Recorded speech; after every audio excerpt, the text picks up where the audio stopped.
Hey y'all, welcome back to the show. Ever feel like your body hits the brakes at the worst moments, or maybe just light up at someone's tone of voice?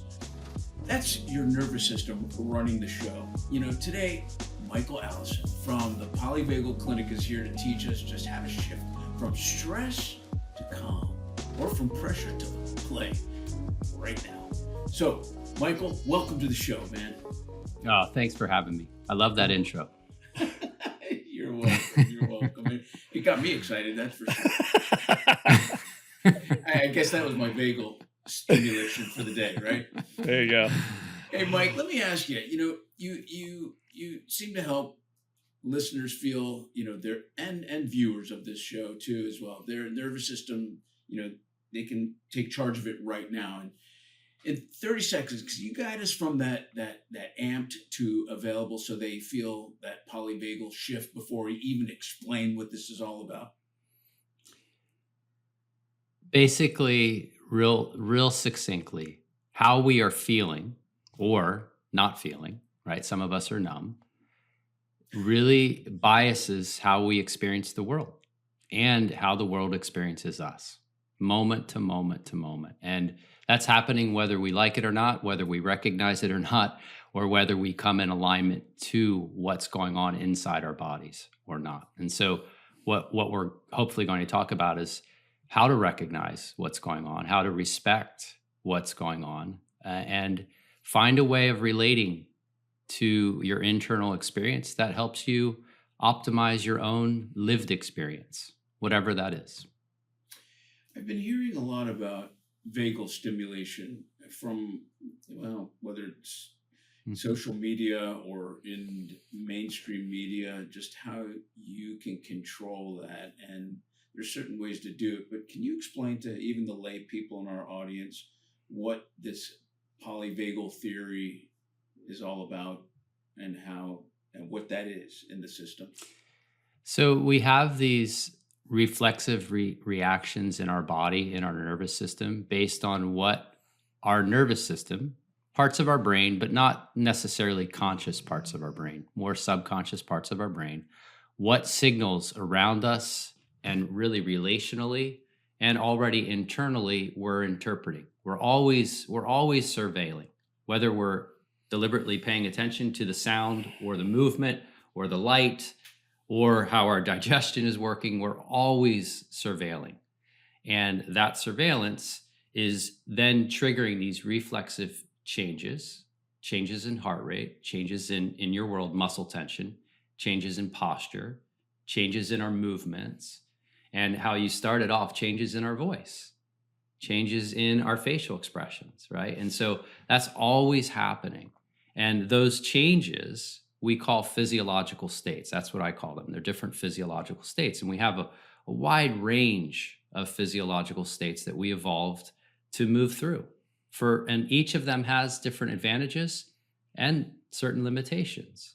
And where I'm coming at from all of this is this world that we live in, this culture, which is highly competitive, very comparative.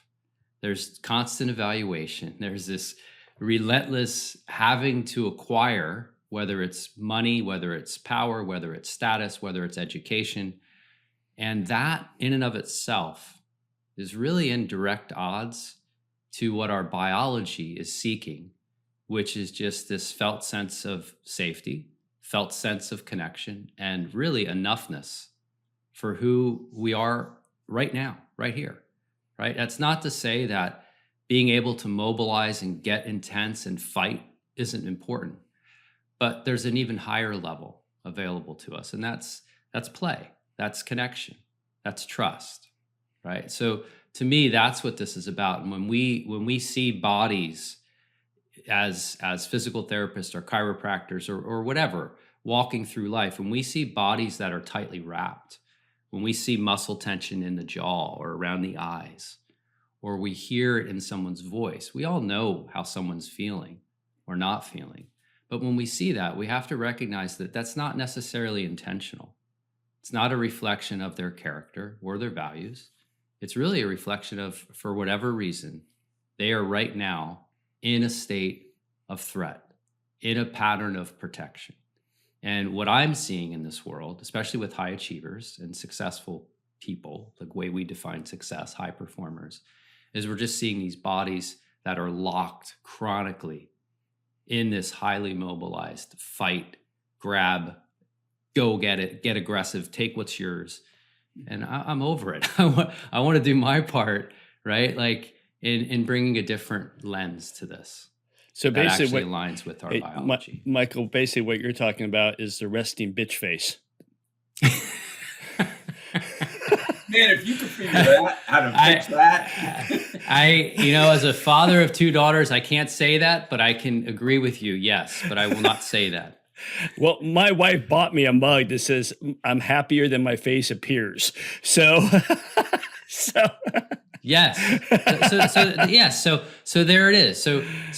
Her intention is not to move through the world with that, right? But that is a reflection of, maybe for many, many good reasons, her heart rate's a little elevated. Her respiratory sinus arrhythmia is a little decreased. There's more muscle tension. And that's the reflection of all of that. No, that'd be me. I'm the one with the resting bitch face, not her. She just gave me the mug.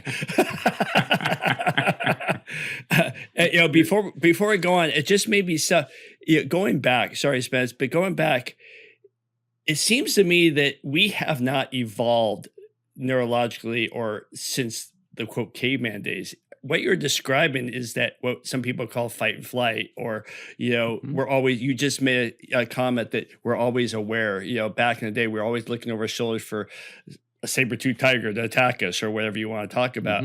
And we're very rarely relaxed because we didn't know where that next threat was coming from. Yet we've evolved thousands of years since then. But what you're saying is we really haven't evolved. We just have changed our clothes, but inside we're very similar. We're exactly the same. We're neurophysiologically, we're exactly the same.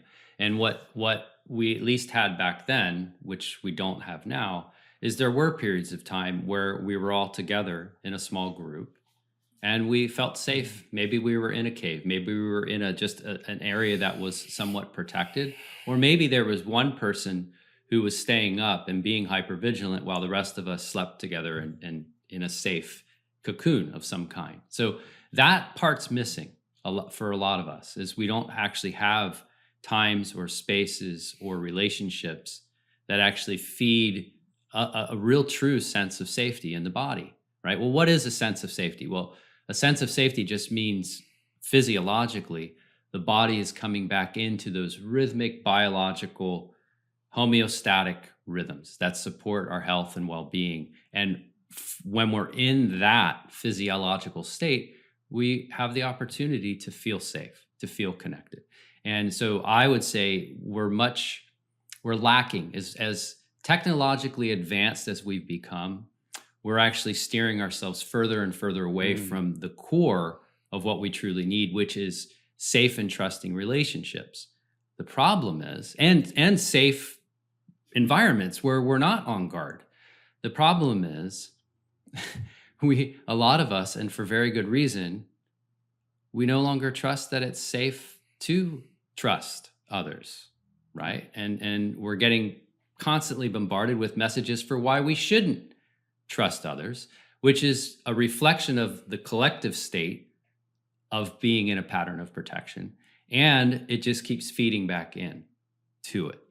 So, my role, at least I see my small role, is do my part in trying to bring a different perspective and an understanding to what we're really meant to be, which is safe and trusting. And in polyvagal terms, co-regulating. We're meant to share our voices and our faces and our body language and our movements in ways that downregulate others' defenses and let them give up their hypervigilance and actually trust. So, Mike, let me build the ground floor here. You're considered a performance coach. Is that what you? I mean, that originally that's how it all evolved. And then the next tier was honing in on a neurological perspective that you can manipulate to create a more stress-free or a more performance-based thought pattern or approach to things. Am I right so far? Is that? Yeah, I'll fudge it. I'll fudge it a little bit, but please do.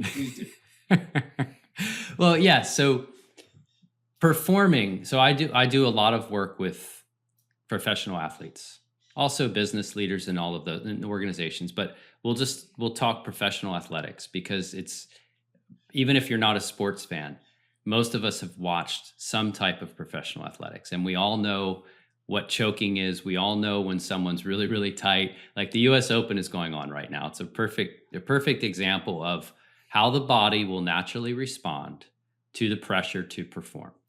You're in a large stadium. There's in the US Open, it says chaotic and noisy of an environment as these tennis players play it. There's people drinking and making noise. They're not actually there for the tennis. It's very disruptive. Well, those are cues of uncertainty to the nervous system. Nervous system, again, you can focus all you want, but it's still picking up on all of that movement, uncertainty, everything. It's also picking up on the evaluation, right? You're there. It's normal to want to perform, so that if we go back in time, our survival was based on belonging, based on providing value to the group. So it's absolutely normal and reflexive to feel pressure, like I want to perform, I want to belong, I want to prove that I'm actually worthy of being here. So all of this is unfolding. And then you have the opponent on the other side. We'll think of in life. There's a lot of competitors, right? We're all kind of going for the same thing, and we feel this competitive deal, right? And so you put this player out there, you put this performer on stage, you put this business executive in front of his team or her team. And it's natural to have a bodily reaction. It's natural to all of a sudden feel your heart rate going off the charts, or your breathing getting really, really shallow and tight, much more muscle tension. Maybe you're starting to sweat, right? Maybe the way you're walking or talking is so different than normal. Maybe your mechanics are like, what is going on? That's all normal, okay? And it isn't about making that go away. It isn't about what we tend to do. Just tell yourself, come on, you can do this, do more. And that's kind of the old paradigm, is let's just focus harder and get that body to perform, right? Do it. And I'm saying, no, you actually have to first meet yourself where you are. You have to recognize it as a normal, natural bodily reaction, and you have to come alongside it in a different way. And you have to start speaking directly to the nervous system. And you brought up the vagus nerve. Well, the vagus nerve is just part of this system. And there's a lot of talk about hacking the nerve. That's not what I'm talking about. I'm talking about harnessing the benefits of it, recognizing the signals that actually come into the brainstem, and start then signaling the efferent vagus to start changing heart rate and start changing breathing patterns, and to start regulating the internal environment. But it's about finding the signals. So it's about finding what your body in that space, in that moment, will welcome as reassuring, as a cue of you're okay. And that might be looking at, like, there's a player right now, he actually just lost yesterday, but he finds a fan in every match. And he's number 8 in the world. He finds a fan in every match who he locks into, because he recognizes the power of the cues coming from a supportive fan. That's very basic and primitive. We were designed to communicate our alliance together. And he finds a fan. He has that with his coaching team as well, but he also finds a fan, and he feeds off of that. So you find what works for your nervous system that reassures it. For some, it's breath. For some, it's the feel, right? For some, it's paying attention to what sounds of reassurance there are available. Some of it's changing your eyes, the tension around your eyes, relaxing your jaw, or you're feeling like you're slipping into, there's another defensive component, which we didn't mention, and there's fight or flight, but there's also withdrawal, conservation of resources, shutting down, collapse, complete overwhelm. And when you feel yourself moving into that, sometimes it's helpful to fight. Sometimes it's helpful to actually get a little bit going, if you can. So there's not just one defensive mechanism. So obviously, or I imagine everybody's different. So everybody's got their triggers for and against the right kind of performance.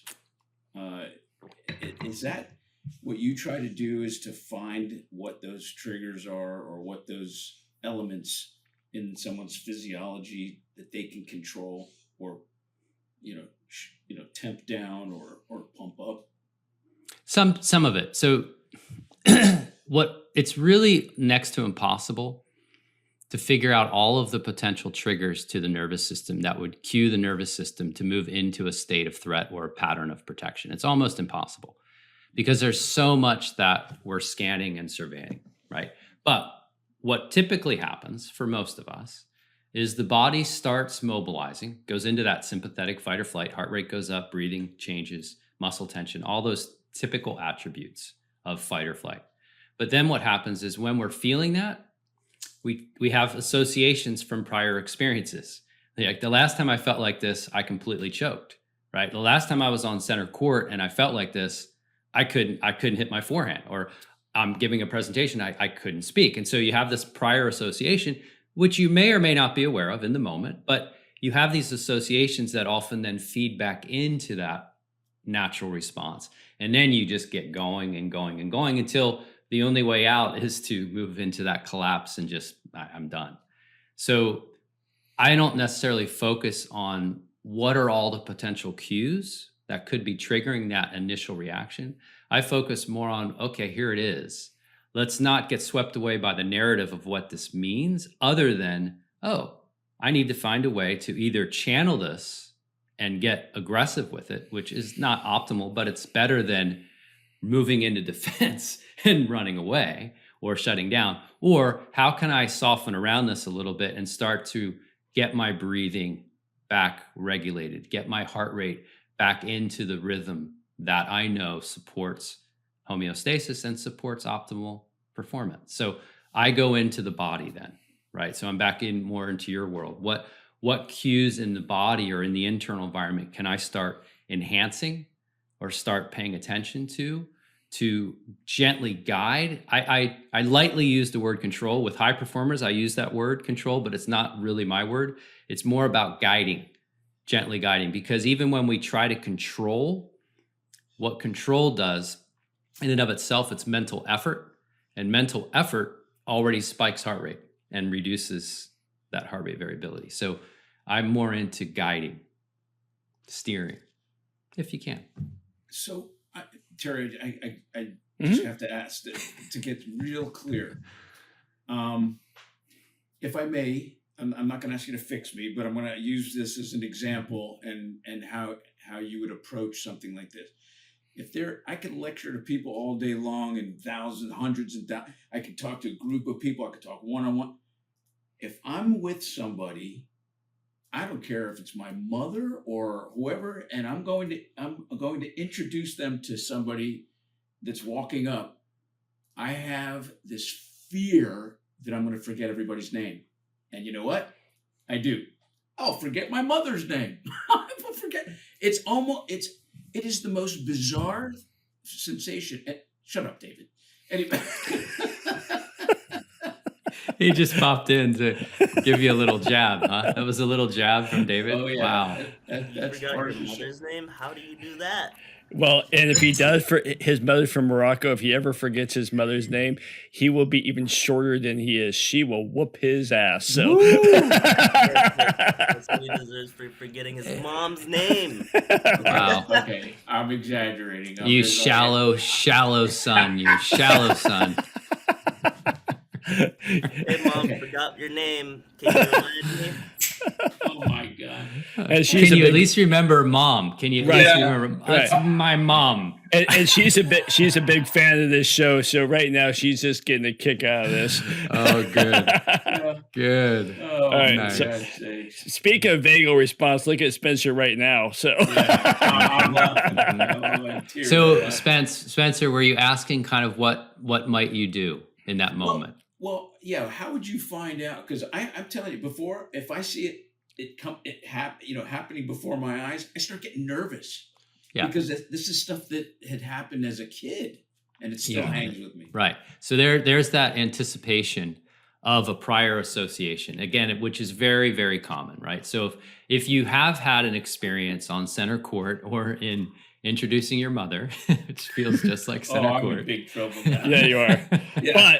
But in your defense, Spencer, that is a good example. I think a lot of people, when the time comes up, they forget names, they go blank. So I think it's a great example. Yeah, the forgetting of the name just shows you that when that physiology is in a very heightened state of hypervigilance, of protection, access to the prefrontal cortex is compromised, right? Like clearly you know her name, clearly. But in that moment, you're proving a really good point that when we're really disrupted internally, good luck on accessing all of your prior knowledge. And as a performer, good luck on accessing your strategies, your game plan, seeing the opportunity before you. It's off the table. And yet the approach, the old paradigm is just focus more, bear down on it more. You got this.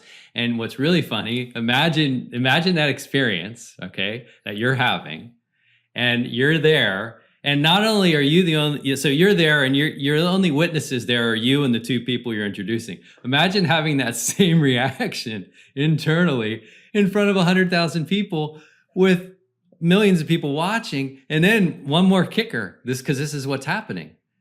There's your team support, right? So imagine Terry and David are barking at you. Come on, David. Come on, Spencer. Come on. Remember her name. Come on. You got this. That's what's happening. So imagine a nervous system that is freaking out. And then you got all the people who are supporting you, barking at you to do more. You got this. And it's a disaster. Right? And it's a disaster. That's so not what the nervous system needs, actually. Right? So in that moment, that's the reassurance to yourself. Yeah, you can tell yourself a story. Oh, this is what happens. Oh, here it comes. Oh, it doesn't mean anything other than here it comes. I have associations to it. Okay, that can downregulate some of the response. And then you can also, as it's approaching, you could take a really long exhale. You could take like the longest exhale you could possibly take before you speak. Because on the exhales, when that vagal brake, okay, that ventral branch, that efferent branch that goes to the heart, goes to the pacemaker of the heart, it's when it slows down the heart. So you could simply see that coming, feel that initial reaction, and slow down your exhale and just take the longest exhale. Let as much air out as you can before you even speak. And then as you're speaking, again, just slow down the exhale, slow down the delivery of the words. See what happens. Right there, that's just one really basic thing, but that's the thing, and that's why I'm so passionate about this, because what we as coaches or parents or supporters tend to do when we see someone struggling, we have a reaction, right? So these coaches who are barking at the player, they're having their own bodily reaction because they care for the player, and they don't know what to do with it, so they just throw it back at her, right? Or him. And they're just yelling because they feel unsettled. So the first part is recognize it for what it is. On that note, what are some, you just gave us the exhale. What's some, because God, you're talking, and I've seen this, whether it's the U.S. Open when the Djokovic and what Sinner was doing, and then the crowd gets into it, and all of a sudden they see within 5 minutes they've lost 2 games, and then you've seen it in baseball, you've seen it in golf, you've seen it, and they choke. What's some strategies that besides an exhale that we can switch? Yeah. So I'll break it down a little bit more first before we go into it. So the places to look for strategies, okay? Exhale is internal. So you look internally into the body, into something you can do internally. You can also look relationally. Like I was talking about that player who looks for a fan. So you can, if I'm coaching and I'm on the sidelines, I'm recognizing what's going on and I'm going to cue that person reassurance. It's like, okay, it's all right. You got this. It's okay. You're having a reaction. That's cool. And we can play with it, right? And even with that reaction, we can still play because you're that good. But we're going to also see if we can settle down that thing. So you look internally, you look relationally, and then you can look into the environment, right? So in almost any situation that we're in, obviously there's stuff internally we can do. We can take a slow exhale, right? We can change the muscle tension in our face. So this muscle, the orbicularis oculi around the eye, right? So that's controlled by cranial nerves like the trigeminal nerve, facial nerve, which also come into the brainstem and connect to that vagal branch. So by changing the muscle tension around the eyes and softening or even opening the eyes and kind of softening but looking out, we've just changed the feedback coming into the brainstem, right? Simple, pretty easy. Relaxing the jaw, just letting go of tension. Or like I was saying, if you're checking out and you're starting to feel like you just don't even want to be here anymore because you're starting to hide or conserve, you could tighten the jaw. You could tighten muscles.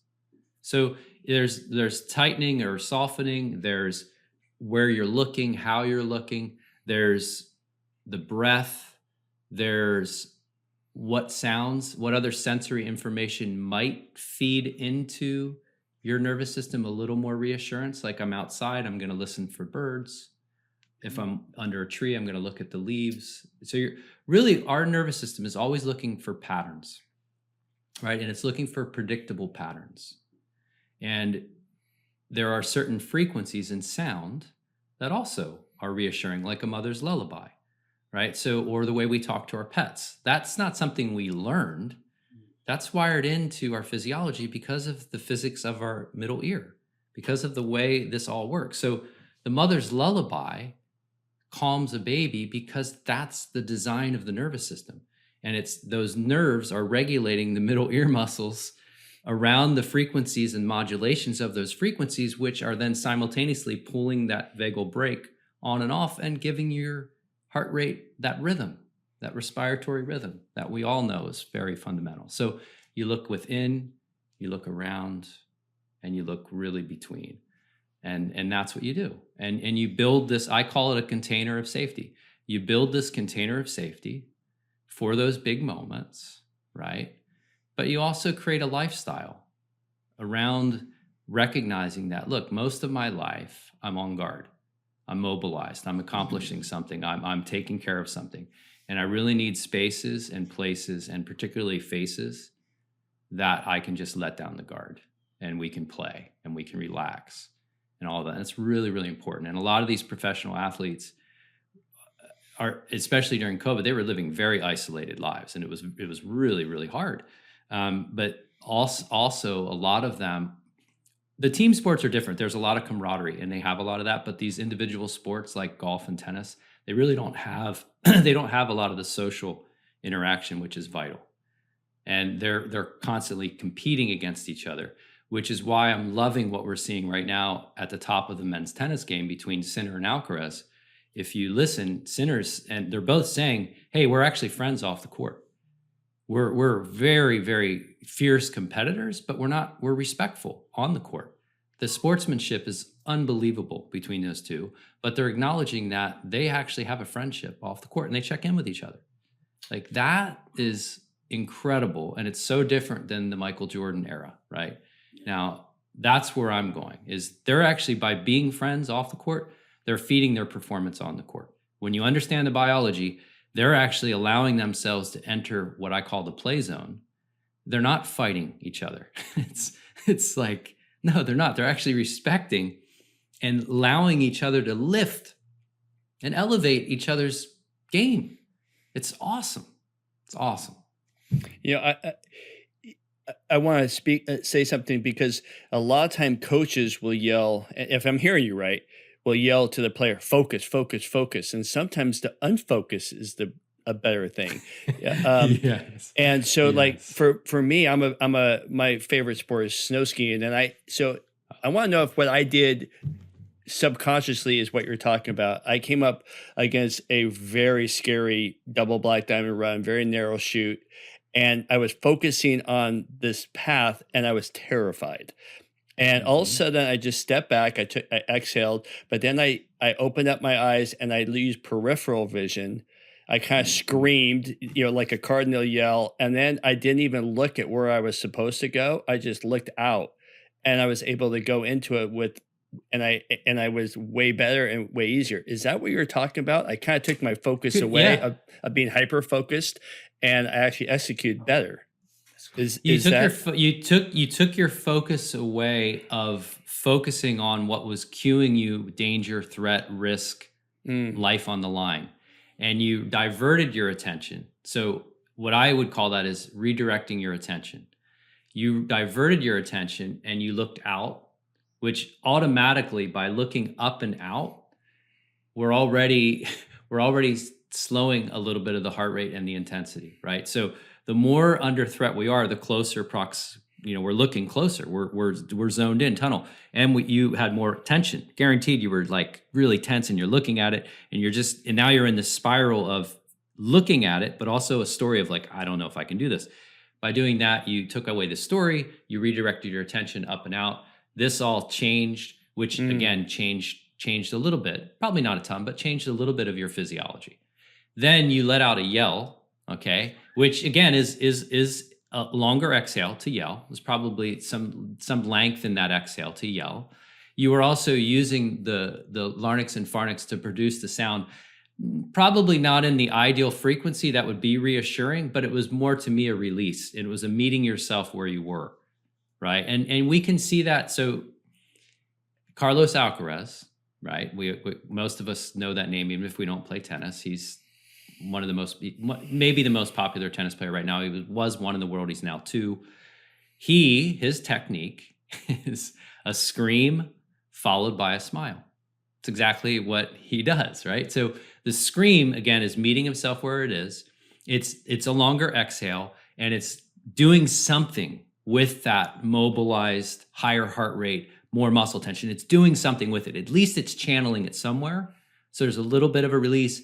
And then the smile, again, the smile isn't about the smile in the mouth. It's about the crinkle in the eyes. And it's about getting those orbicularis oculis to move. And so he smiles to send feedback back down that says, oh, you're okay. Slow down that heart rate, get more variability. And then what he's really doing too, which the crowd loves him, they engage with that smile. So now he's seeing their feedback too of reassurance, not criticism, right? And so it's a beautiful, beautiful, simple thing. And he does it all the time. And he doesn't know the nervous system below it. That doesn't matter. He just knows that it helps him feel better, and he relaxes just a little bit more. Right. And so you were doing that intuitively. That's exactly it. Yeah. Well, with that, and I'm honestly not throwing him under the bus, but so Spencer is terrified of paddleboarding on the open ocean, and especially at night. So here he is on this open ocean. And so the vision, unlike me, where I was in this tight little couloir, his is wide open, and he's terrified that some whale is going to eat him up or something. I don't know. Yeah. So his eyes are darting, looking back and forth. He's wide-eyed and open. Mouth is probably open, probably breathing through his mouth. And yeah. See, first off, back off, bring him into the harbor a little bit, and get used to just feeling and titrate. So the way with that is you can't throw. So it's kind of like exposure therapy. You can't throw somebody into overwhelm and expect them to manage. You have to move them into it gradually. That's why we see like amazing singer like Louis Capaldi do you know that name? Louis Capaldi? Oh yeah. Okay. He's a terrific example of becoming too big too soon before his nervous system could adapt. It's like throwing him out into the ocean in the dark sky on a paddleboard. He wasn't prepared, and he never found a way to relate to that in a way that was healthy until he's no longer performing. He can't perform. His body locks up. Everything goes off the rails for him, and not because he couldn't do it. In fact, when he would sing, he had such a gift. He could still, even though he was in a state of threat and not comfortable, he had access to his voice and all of this that the fans thought he was.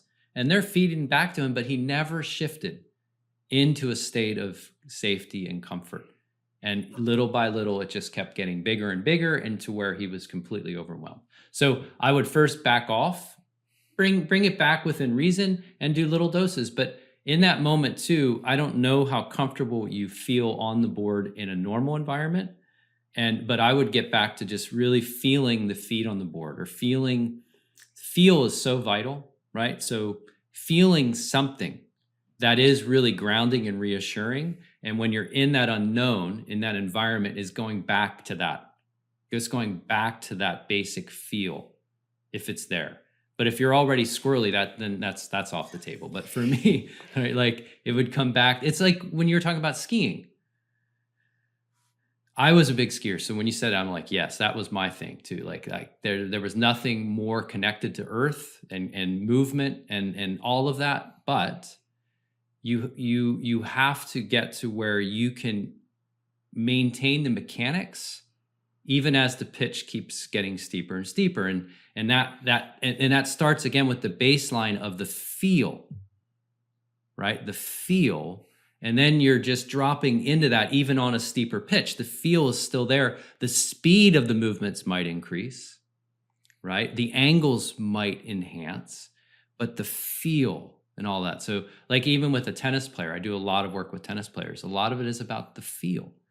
And it might be when you feel completely off, the feel might start with just the racket in your hand, right? Like the grip.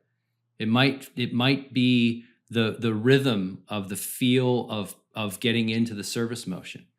It can't be complex, but it has to be something that you've tapped into before, a prior experience related to feel. Because again, what you're really doing is you're recreating the physiology that would support that feel, right? What is feel? Feel means you're in a physiological state of some kind from which you have that feeling, that movement, that rhythm. So when we talk about, I couldn't get my feel, or they threw me out of rhythm. Athletes say it all the time. Oh, I couldn't get my rhythm. What is that rhythm? That rhythm is that's that rhythm, that vagal regulation. It's like so there. And yet we just keep going, oh, try harder, do it, do more. So like, no, they're trying to get their rhythm. Yeah, get the rhythm and get the rhythm. So for somebody like we had a guest that used polyvagal, unfortunately she killed an intruder that was in her house, and it was very hard for her to get back to normalcy of what life was. And on the same plane where I would see on that open ocean, I would see beauty, Spencer would see fear. How do we find these balances to get these people back to where they don't see fear, they see beauty, they don't see trauma, they see balance and health? What are some tricks that people can do? Well, it might not have anything to do with that domain, right? It might not have anything to do with him in the ocean. It might not have anything to do with that, because the nervous system we can develop what I call agility in the nervous system in any domain, and then shift that, because the nervous systems and the bodily reactions are still the same. It's just a different context, right? So like the bodily reaction Spencer's having in the open ocean is probably very similar to if I dropped him into a cold plunge. It's probably very much the same physiology. Like if we had a heart rate monitor on, we'd probably see that immediate hitting the cold plunge is probably very similar to as soon as he goes out into the open ocean. Heart rate goes up, all that stuff, right? So, but it's a completely different context. So in that cold plunge, right, you could start to develop the capacity to be with that discomfort, to be with that heightened heart rate, all of that same physiological response you're having in the open ocean, and begin to relate to it in ways that you either can just ride it out, or better yet, you can slow down your breath and you can actually become somewhat comfortable with it. And you can start to shift your physiology. After that initial trigger, you can start to realign it back into it's closer and closer to homeostasis, right? Without layering on the meaning of, oh crap, this is really, really awful, because it's the same physiology. So I would almost steer her away from anything that was at all associated to that experience. And I'd start with helping the physiology, helping the nervous system begin to trust that it can move into these different states, sometimes really hyper aroused, sometimes really, really calm, sometimes not certain. And the deal is you get that nervous system again, trusting that it's safe to move through a wide range of states without layering the meaning of, I'm going to be stuck here, or I don't know if I can do this, right? And the goal is to just be able to start trusting that you can be with a wide range of physiological responses, knowing that they will pass, knowing that you have a way back into feeling closer and closer to that homeostatic, rhythmic, connected, present state, right? But challenge is not everyone feels that they have that baseline. Mm-hmm. Question. Yes. Would you ask someone, like, what puts you in the most resourceful state of mind, and ask, what kind of stimulus? Is it music? Is it a certain aroma? Is it a visual stimulus? Like Terry, there's certain music that totally fires us up or puts us in a state. I mean, I'll tell you right off, there's a certain music that I will play that'll put me in the most, like, I would never ever consider doing drugs when I have an ability to listen to a certain music with a certain environment, because it's a high. Now, would you start there to find out? You could. Yeah, you could. So yes, you want to, yes. Where or when or how do you already kind of feel at your best? What are those times? What are those places? What is that activity where you feel most accessible, most authentic, most present, right? And build on that. Yes. So like for you, for the music, that's a really powerful resource for you that you can always draw on, right? Now, what other things do you respond to, right? Are there other things in your life already from which we can, again, build upon? So you're leading me into what I was saying. So for a lot of us, and for very good reason, we are locked in these either highly mobilized, anxious, whatever we want to call it, ready to move, all of this, right? Attacking, getting things done. And others are more in this withdrawn, lethargic. They're almost, I can't engage anymore in life, whatever, right? Or some of us move back and forth between those, right? Because being highly mobilized is metabolically costly, and the body only has so much resource, and then it moves into this shutting down, withdrawal, conserving, and then comes back out. So a lot of us are in this, and not a lot of us necessarily feel like what you just experienced, where they already know that there are times in their day or places or things that they can do where they actually feel really just wonderful. That's not that common. I don't know if you realize that. It's not that common, right? Like, it's more common that people are seeking, because you said you don't need to do drugs. Well, it's more common that people are actually seeking other ways to feel differently. So the way I look at addiction is it's their attempt, might be misguided, but it's their attempt to feel different. Well, what does that mean? It's their attempt to feel closer to that homeostatic place where they don't feel worried about tomorrow. They aren't reflecting on the past. They're literally just there. And that's in the physiology. That's the nervous system. So yes, build on those things. Find what those things are. And you can say, oh, okay, well, here's the common denominator. Maybe it's sound. Maybe I'm really keyed into sound, right? Or maybe I'm really keyed into relationships. They're really, right? Like, so for me and for my daughter, it's our pets, and harness that. They're mammals.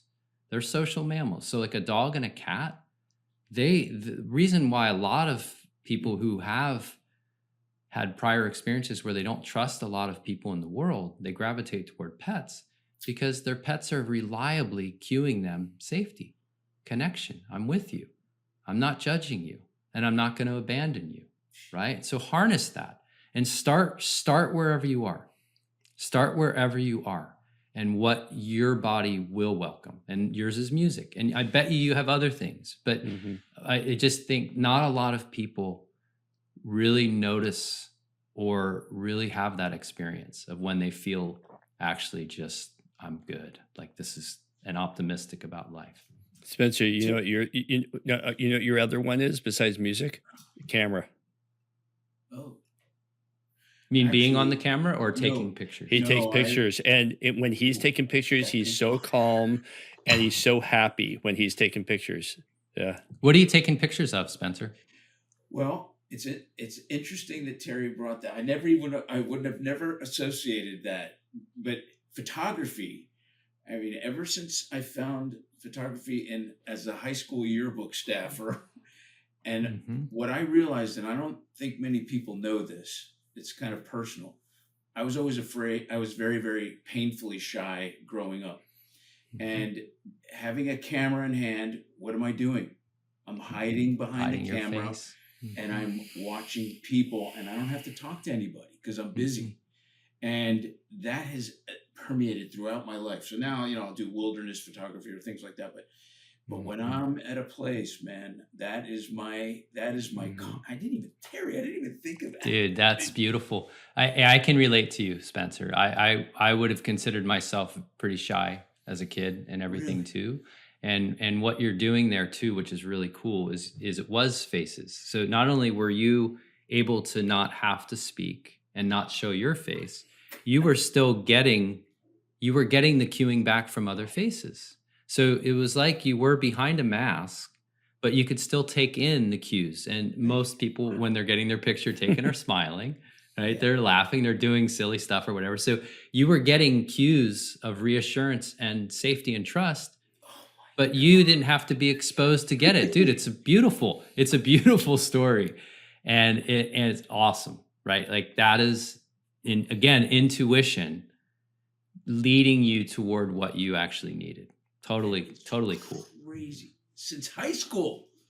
High school is such a challenging time, right? Yeah. Challenging time to feel like you belong, to feel a sense of, okay, I can be who I am and still be welcomed here. Beautiful. Man. I love it. That was pretty cool, man, that you thought of that. I didn't even realize that. Well, while my friend's recovering, you mentioned high school. We have a lot of kids right now suffering from anxiety. Yeah. And we've heard a lot of different, techniques. Nobody wants to be on medication anymore. Nobody wants to do all this, but some kids are stuck in these anxiety loops. They can't get out. They're so worried about everybody else, but they don't know how to handle themselves. Can you just briefly talk about anxiety and what you see with the youth today, as well as some of the parents? Yeah. So anxiety from this lens of the nervous system is a physiology locked chronically in a state of threat, in a pattern of protection. And the way we're defining anxiety as a culture, it's a more mobilized, hypervigilant, higher heart rate, always scanning what might go wrong. Am I going to say the wrong thing? And getting loops, psychological loops that keep reinforcing it. But from a neurophysiological lens, it's in the body, it's in the nervous system. And so just like we've been talking about, we're trying to find what will interrupt that loop in a way that leads them back more into that homeostatic place. What will interrupt that loop? And it's really, really hard, right? Because they're not feeling safe at school necessarily, right? So we put up fences, we relegate guns and all. That's just really important. But removing threat is not the same as feeling safe. So feeling safe and feeling connected and feeling belonging is in the physiology. It's not about removing danger. It's about feeding connection. And that's what they're longing for. And that's what we're all longing for. And so these poor kids are just longing, just like Spencer was, to find a way to belong, to fit in. And that's absolutely what they're supposed to do. That's the stage of life where they're supposed to sort of explore and leave the family a little bit and start making their tribe and their friends. And yet it's not safe because we as a whole society and we as parents, I've co-authored a parenting book on this, and it's our biggest job as a parent, which is again is so hard, it's almost impossible, but it's still the biggest job, is to, no matter what, how can we feed safety and reliability and trust to our kids? And it's really, really hard, because if we're walking around super tense or checked out for many, many good reasons, again, we're constantly broadcasting that to our kids. Even if we're saying the right things, even if we're saying, hey, you know what, you just do your best, right? It doesn't matter if you did your best and you got a B. Doesn't matter if we're saying that, but our body doesn't believe that. If we're locked in this fear of like, crap, are they going to stay? Are they going to be able to keep up with everyone? Because this is a really competitive race, right? Our body's broadcasting a different message. So this anxiety is really coming from, the way I see it, it's coming from the bigger culture, the social media, the constant comparing each other on social media, right? And it's coming from us as parents, how the bodies we're living in with our kids. And also there's a really big component. They're not playing like they used to. They're not playing together. They're not having freedom to play. They aren't doing, when we grew up, I'm gonna speak for you. I don't know if it's true, but so I grew up in Pennsylvania and I played outside all the time, right? I roamed from a little kid. It wasn't, we as my parents didn't think something was going to happen to me if I left the house, right? And now I'm a parent. My daughters are 24 and 20, but I remember having tremendous fear of allowing them to walk to school like 3 blocks. And we lived in this incredible neighborhood. And yet there was this fear, again, because of the messaging and because I was also not necessarily in a safe body at that time. And so it's a complex combination of factors that these kids are experiencing that I think is at another level than what we experienced as kids. We had more free play. We had more interaction with other kids that we were playing with. And that's really, really, really important. And we didn't have social media. So we compared each other at high school, but when we went home, we weren't locked into comparing ourselves to everybody else. And hopefully we had a safe refuge.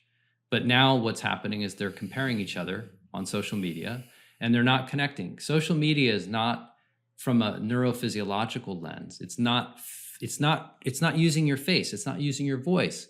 And why is that important? Because those nerves that allow us to communicate change our physiology. So you're not getting that change. You're getting dopamine spikes, but that's not the same as the neural system that supports homeostasis, right? So you can get a dopamine spike and feel good. That's not the same as homeostasis. That's dopamine, different system, right? So it's kind of a false provider of, oh, I feel better when I'm talking to my friends on social media.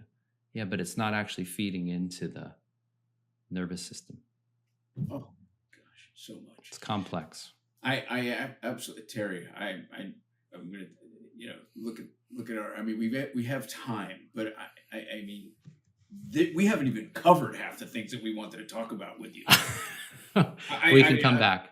We can come back. Yeah, we're definitely gonna have to. But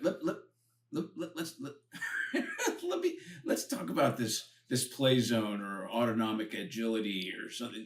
Something that you seem to be masterful at.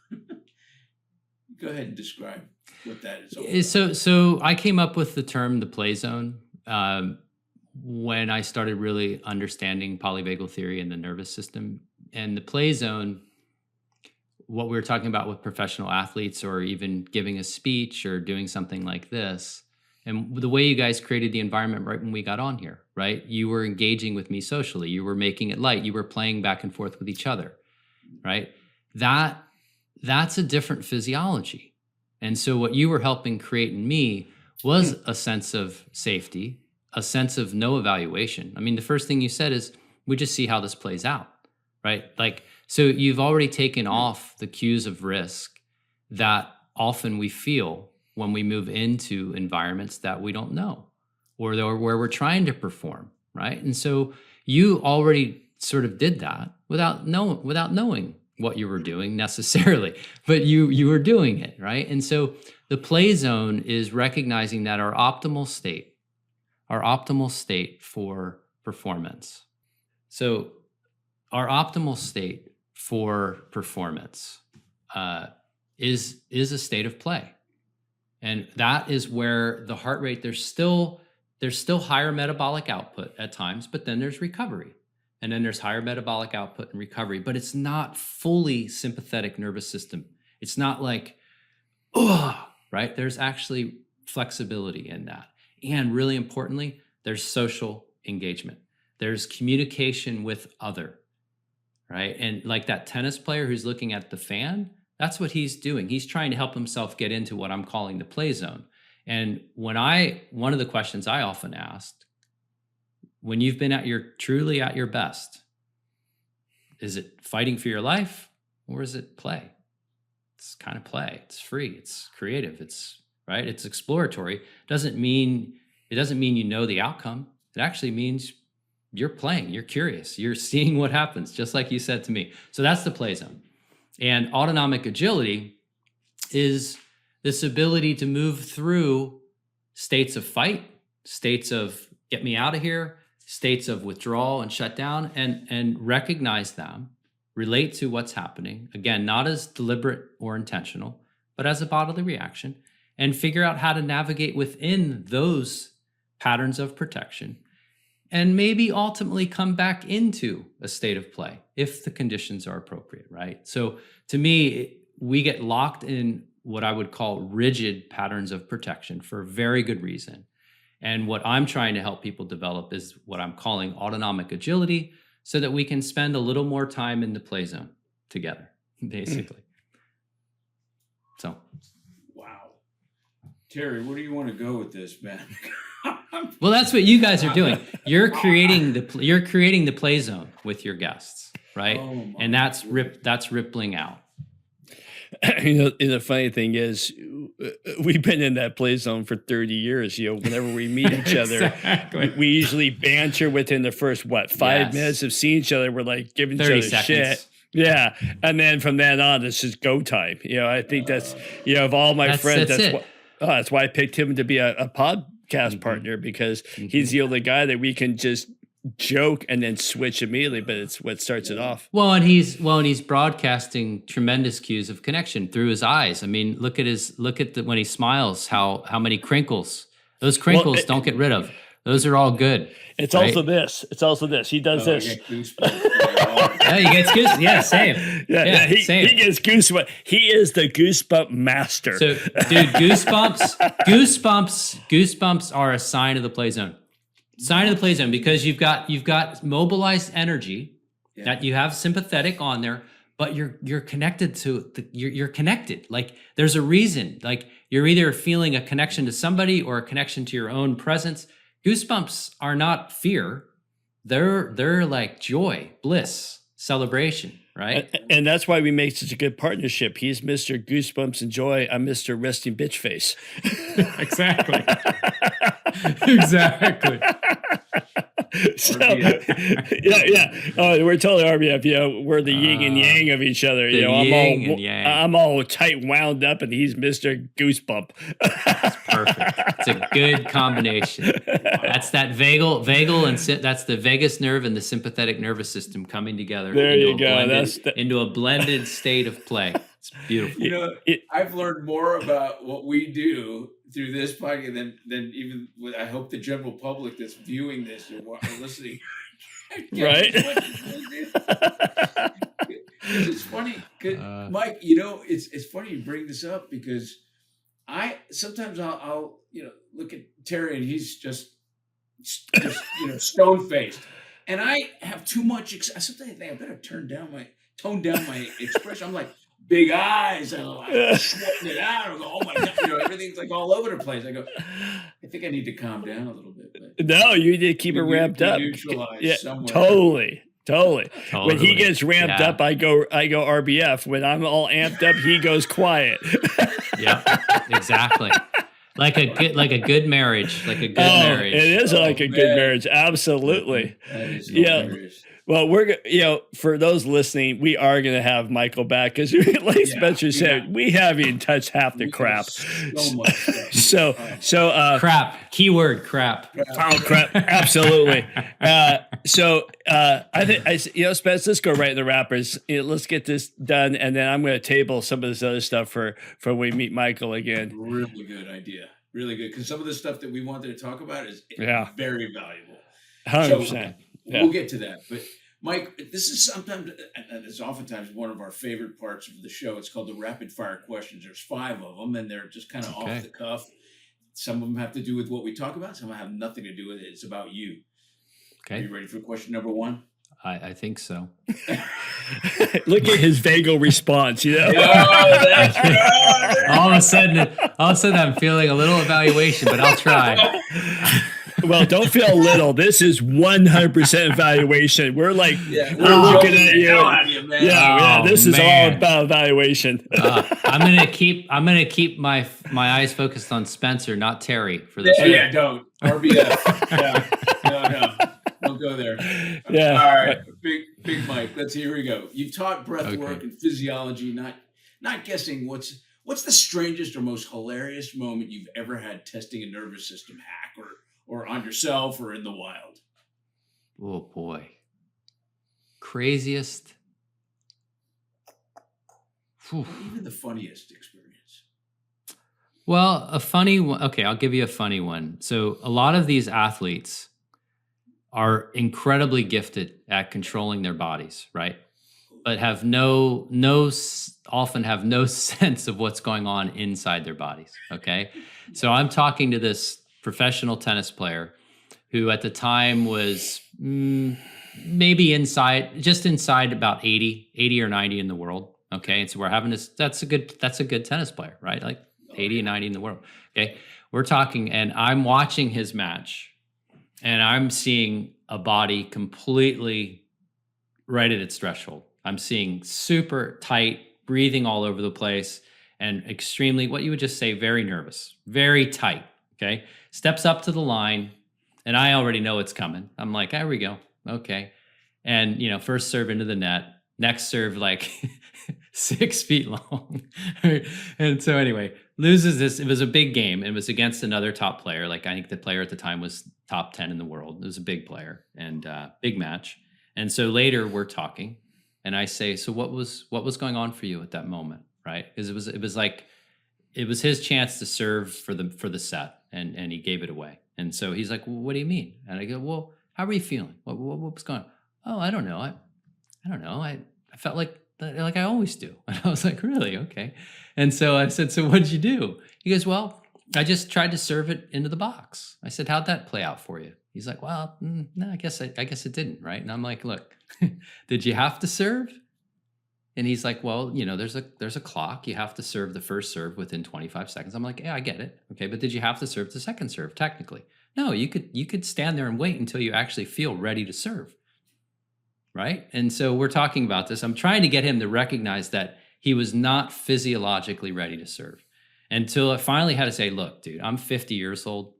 I play tennis. We've hit together, right? Like, even I don't serve the ball when I'm not physiologically ready to serve, let alone try to serve the ball into the box against a guy who's top 10 in the world.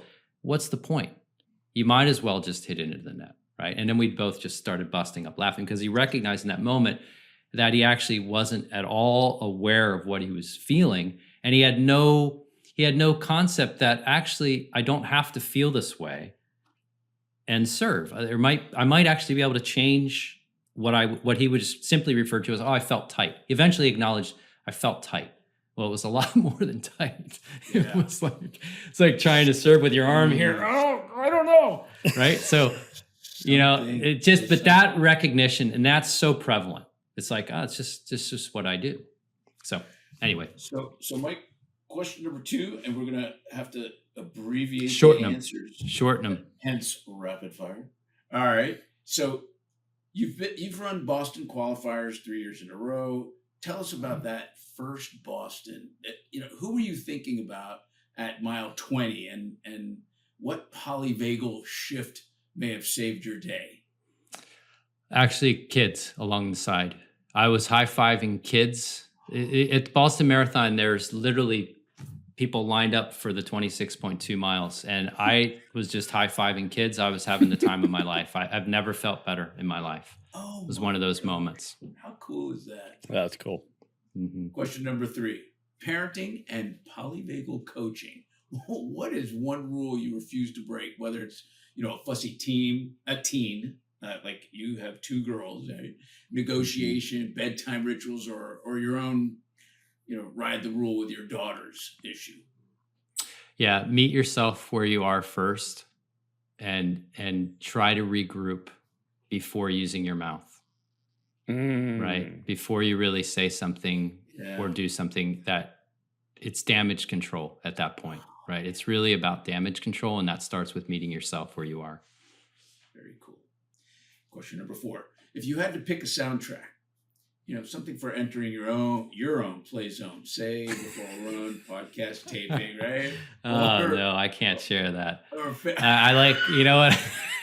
You're gonna laugh. Start with a genre. I actually like the Bee Gees. I like the Bee Gees for that. For me, it's just it's silly, goofy. It's fast paced and all that. It's Bee Gees for me, no doubt. Don't ever feel shy around us, Michael, because he likes Ricky Martin. So don't ever. There you go. I feel much better now. Much better. Bee Gees. Yeah, you're way more connected to Spencer on that one. Way. Oh man, I thought you were going to tell him that I watched the Barbie movie and cried at it. Oh, that's a good movie. That was, and I would cry with that. Thank too. you. Good. Terry. See, there's one other human being on the planet. Oh yeah, poor Ken. Poor Ken. One. Oh my God, you stay in Santa Barbara. Oh man. All right, last one. This has been a blast. Question number 5, last one, Mike. What's been the most surprising place someone told you your work helped them? Something even, from a corporate boardroom to a locker room or living room, or, what did you actually feel when they told you what helped? You want to know what was that place where it helped, or how I feel? How you when feel. It helped. Yeah. Any time that I hear back from someone that something I shared has changed how they're experiencing themselves or the world, there's really no better feeling, right? Because it is my life. To me, this is, as silly as all of this is, and silly and play is really important.